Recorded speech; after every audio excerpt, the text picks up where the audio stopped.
आपके हिसाब से अरविंद केजरीवाल की जो कोशिश थी चौथी दफा मुख्यमंत्री बनने की, एक बार फिर से दिल्ली में जीत दर्ज करने की, क्या वजह रही आपके हिसाब से कि अरविंद केजरीवाल की आम आदमी पार्टी, जिसने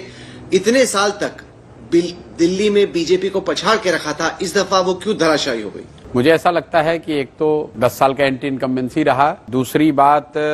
केजरीवाल जी का खुद से मुख्यमंत्री न होना। मेरी समझ से वो एक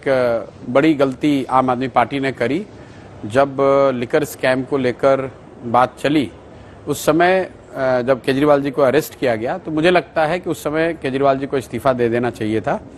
और अगर उन्होंने उस समय इस्तीफा नहीं दिया तो फिर जेल से बाहर निकलने के बाद इस्तीफा देकर किसी दूसरे को मुख्यमंत्री बनाना शायद स्ट्रैटेजिकली ठीक नहीं था। और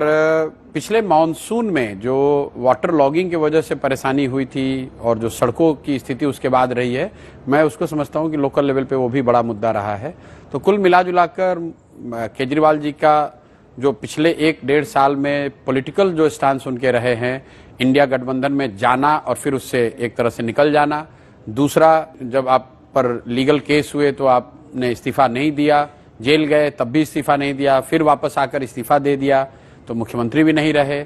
तीसरी जो गवर्नेंस को लेकर जो ढिलाई, जो एक तरह से उनकी कोर कंस्टिट्यूएंसी गरीबों की थी, झुग्गी झोपड़ियों की थी, उनको पिछले मॉनसून में जो तकलीफ हुई वाटर लॉगिंग की वजह से और खराब सड़कों की वजह से, उससे कहीं ना कहीं गवर्नेंस मॉडल को भी धक्का लगा। कुल मिलाजुलाकर इन 3-4 बातों का